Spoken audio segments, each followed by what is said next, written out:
Então, as nossas saudações habituais de boas-vindas a todos os que eu vejo com o corpo e a todos os que eu ainda não consigo ver, mas que estão aqui de certeza, ocupando as cadeiras todas. Então, vamos continuar a estudar o livro que para muitos estudiosos é considerado o mais importante da nossa doutrina, o número 1, que nos foi trazido por Allan Kardec na primavera do ano de 1857 e que se chama O Livro dos Espíritos. Das perguntas que Kardec fez aos espíritos, hoje vamos analisar, vamos falar da vida intrauterina, das crianças não vitais e das crianças natimortas. Então, estamos no capítulo 7º, que trata do retorno à vida corporal. No subcapítulo 2º, união da alma com o corpo. União do espírito encarnado com o corpo. Na pergunta 354, Kardec pergunta: como se explica a vida intrauterina? Como se explica a vida embrionária, o período pré-natal? E os espíritos respondem: é a planta que vegeta. A criança vive ainda animal. O homem e a mulher têm em si a vida vegetal e a vida animal, que pelo seu nascimento se completam com a vida espiritual. E os espíritos nos dizem: o útero da mulher é uma câmara sensível, na qualidade de ninho, onde existem todas as qualidades necessárias para a gestão da criança. Fenómeno humano, mas que tem uma feição divina. O seio uterino é um mundo onde se pode notar em ação as leis que regulam o próprio universo.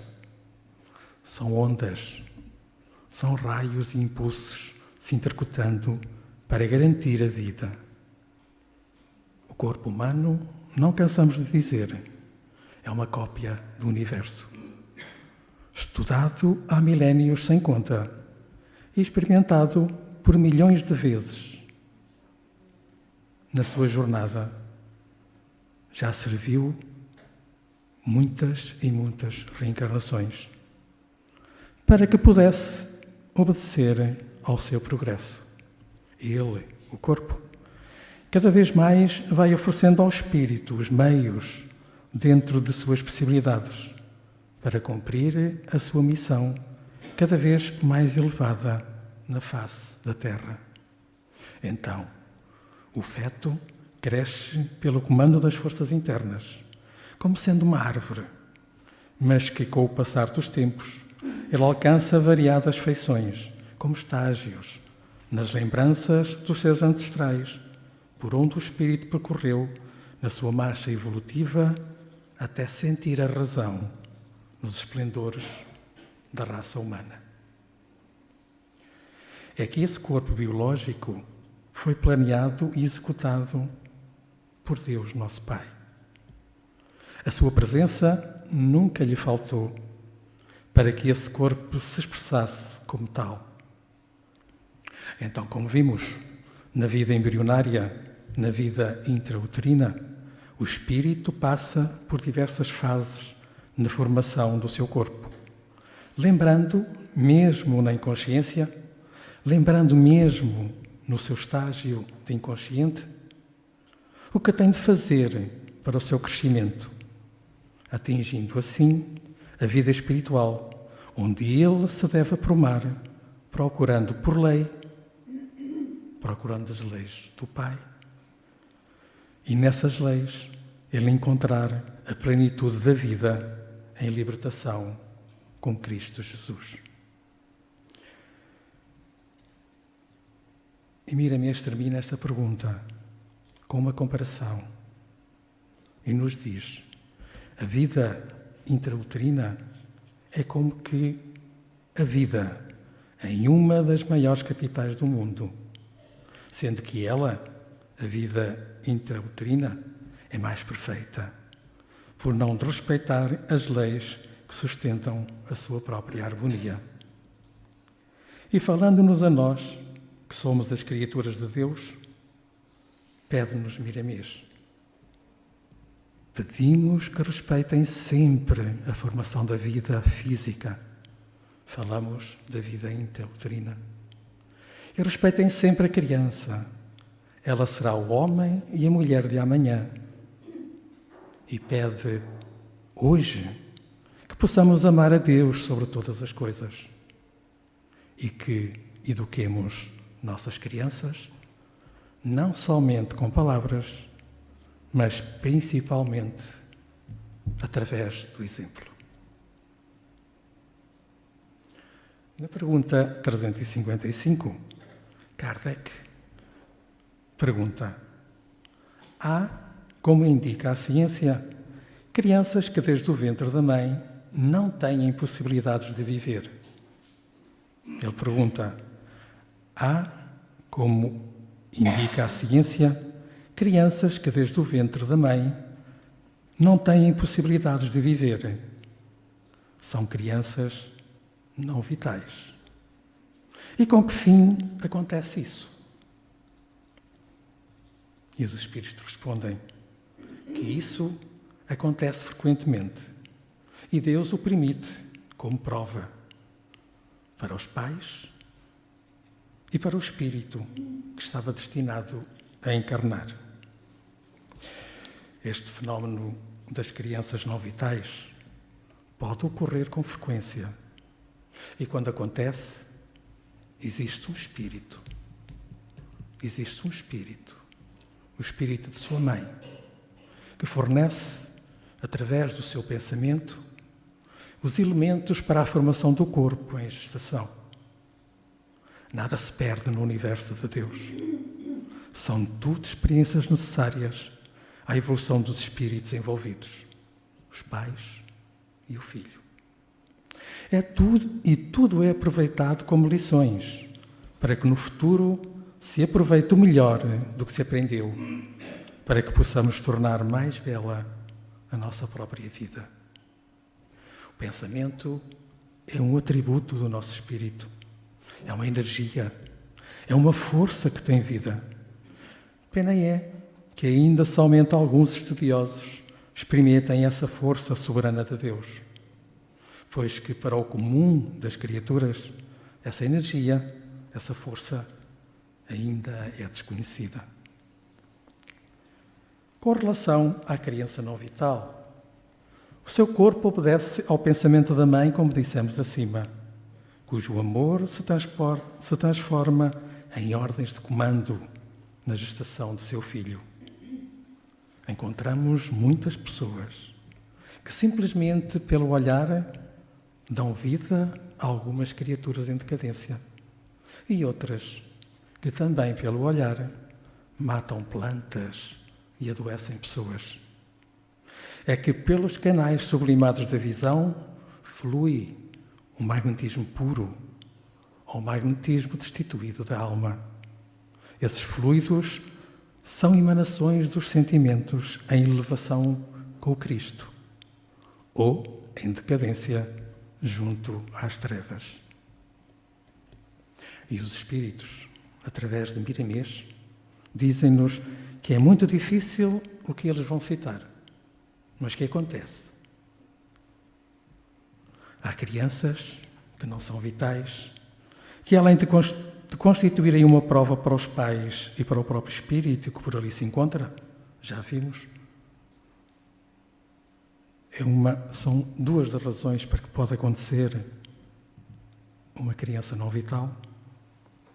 Mas independentemente destas duas, e segundo nos dizem os espíritos, acontece que essas crianças transformam-se tornam-se em efeitos de limpeza da vida intrauterina da mãe. Elas funcionam como um investimento do mundo espiritual, representando a renúncia do que deveria nascer em favor de uma mãe, nome sagrado de entre todos os demais neste planeta de provas e expiações, que é a Terra. Desculpem. Todos nós devemos, e é nossa obrigação, estudar o corpo humano em todas as suas feições de ciência da Terra e do mundo espiritual. Porque como conhecer os corpos espirituais sem primeiro entender o corpo físico?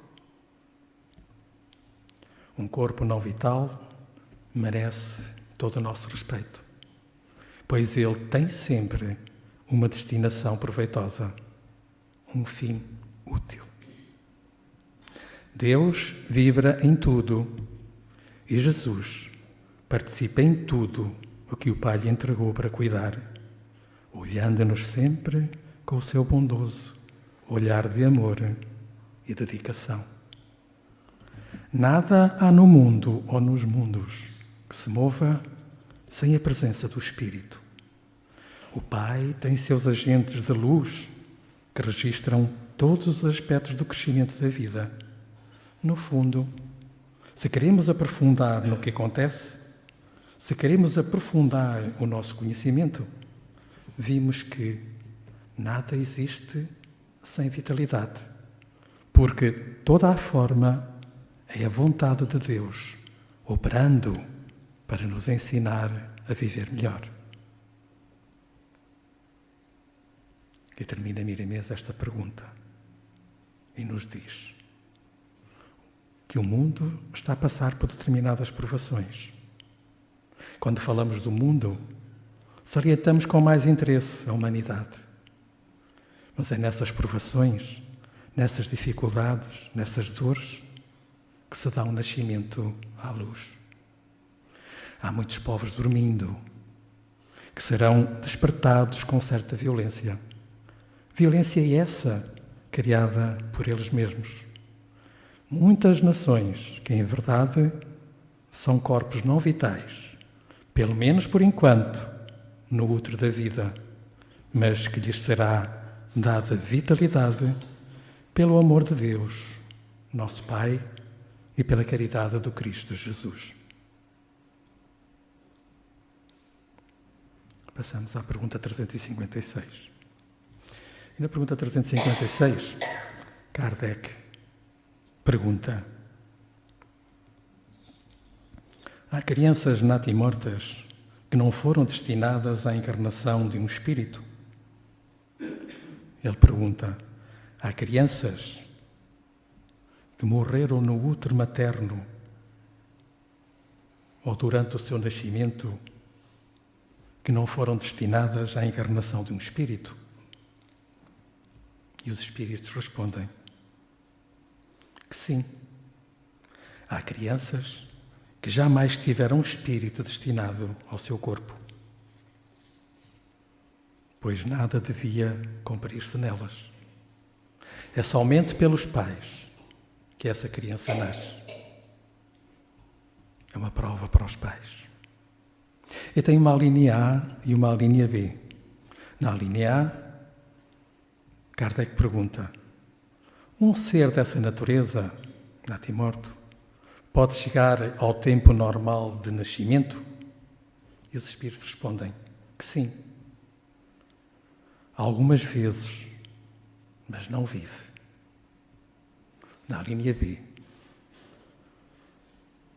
pergunta Kardec: toda a criança que sobrevive tem necessariamente um espírito encarnado? E os espíritos respondem que seria dela sem o espírito. Não seria um ser humano.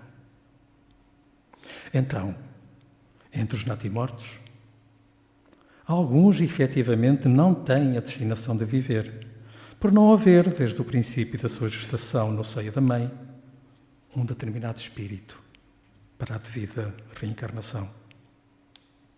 Um lar é um laboratório divino, onde se fabrica a mais sofisticada roupagem para a alma, que alguma máquina humana tem a capacidade de fazer. É ali, no lar, que tudo se deve dar e aprender todos os sentimentos do bem. E muitas vezes aprender o que é o bem e o que é o mal, o que se deve fazer e o que não se deve fazer. Além de que no lar, o casal forma o corpo da criança. É um laboratório valioso, onde opera a luz de Jesus, sob as bênçãos de Deus, para a educação dos espíritos destinados a conhecerem a verdade. O lar, quando em Cristo, não somente dá oportunidades aos espíritos para a volta ao mundo material, como nos indica os caminhos a percorrer ao longo da jornada na Terra. No mundo espiritual existem multidões de espíritos desejosos de uma reencarnação. Eles esperam que nós, os encarnados, lhes possamos oferecer esse presente do céu para os seus corações ansiosos na educação dos seus sentimentos. Muitos deles querem mesmo voltar, mas, como impediram muitos espíritos de renascer, são impedidos pela lei de justiça divina, a lei de causa e efeito, a lei da ação e reação. Estamos a falar daqueles que provocaram e provocam o aborto, crime dos crimes. Porém, a vida aproveita a morte para lições, onde o espírito recolhe experiências e resgata dívidas pretéritas. Existem provações de toda a natureza. Um exemplo. Há crianças que nascem e vivem minutos, mesmo tendo um espírito destinado a tomar como tomou o seu corpo. É o saldo. Faltavam-lhe aqueles minutinhos para o enriquecimento da sua ou das suas anteriores experiências. Faltavam-lhe aqueles minutinhos para resgatar algo que faltava do seu passado.